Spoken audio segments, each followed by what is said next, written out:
While taking the first look at the body, I noticed that some of the panel lines are really not all that deep. Some are better than others, but pretty much all of them need a little bit of attention and some need a bit more.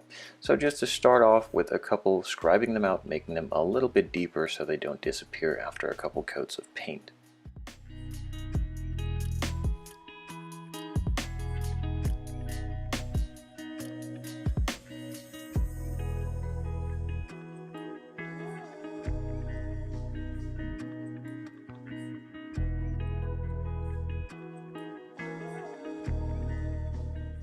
For the rounder, or in this case oval panel lines, I'm using a needle engraving blade that is a lot easier to maneuver around those round corners and a lot easier to use than one of those straight panel line scribers for the rest of the panel lines.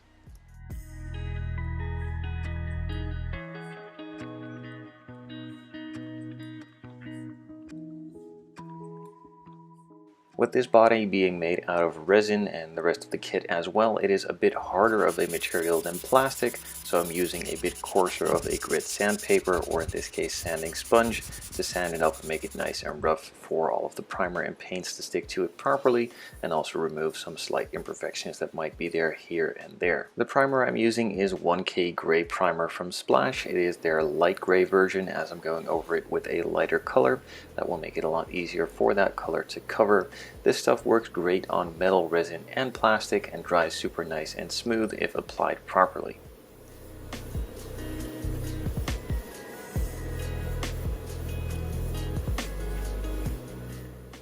The first coat has been applied, so I let it sit and cure for about 5 minutes and then moved on to the second and final coat.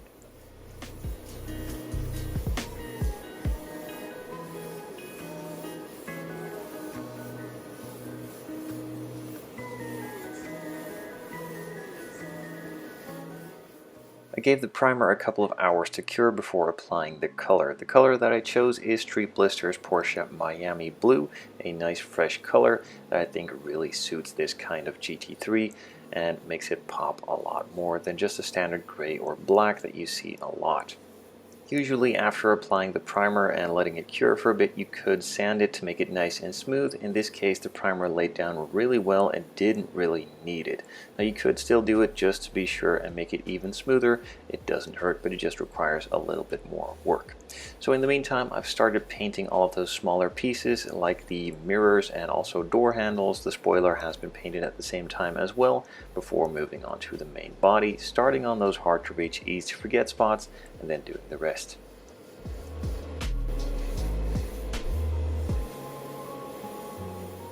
One thing I do want to make very clear, and sorry for repeating myself, but I feel like I have to, this body is made out of resin and not out of plastic, so the coats that I'm applying here are a bit heavier than I would on plastic.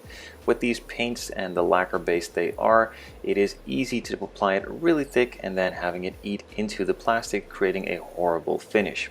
These resin and or metal bodies don't have that reaction with the paint, so you can apply it a lot thicker and have a nice quick smooth finish, and also have a better coverage faster as you're applying more paint.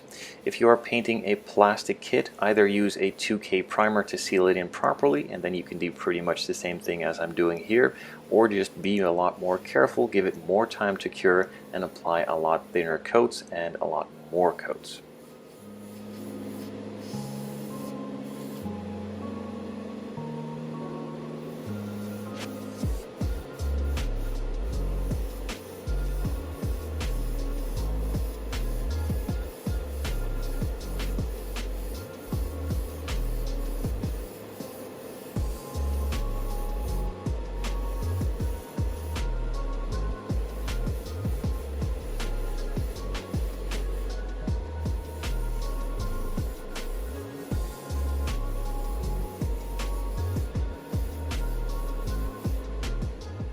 So the first coat is now on, and as you can see, this color covers incredibly fast and nice.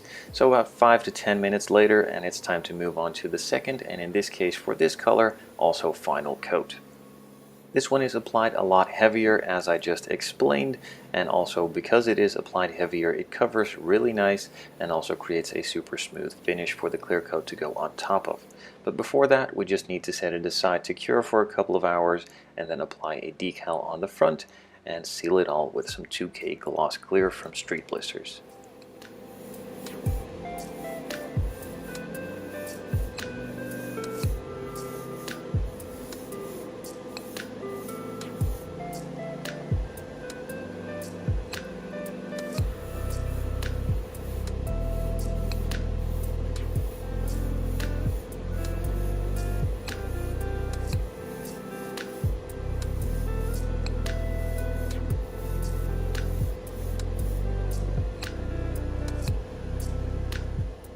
So the smaller separate pieces have now been covered, and I can move on to those hard to reach, easy to forget spots and the rest of the body as well.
The first coat was applied relatively thin and not going for the super smooth finish straight away.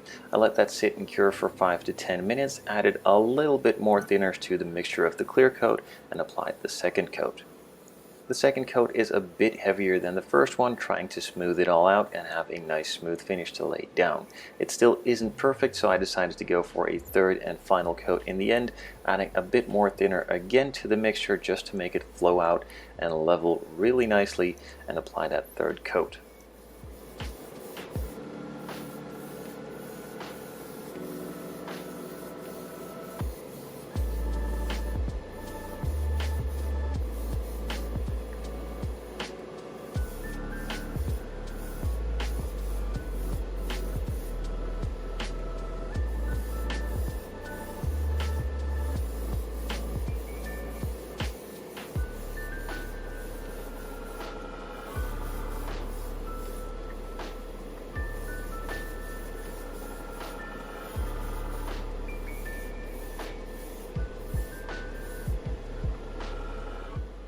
With that now done, it is time to set it aside and let the clear coat cure for a couple of days before moving on to masking it off and painting all of the flat black areas. In the meantime, I will probably be moving on to the interior. I'm thinking of just going for a black interior with some accents here and there, but not going overboard, but I would love to hear what you guys think down in the comments below for the interior.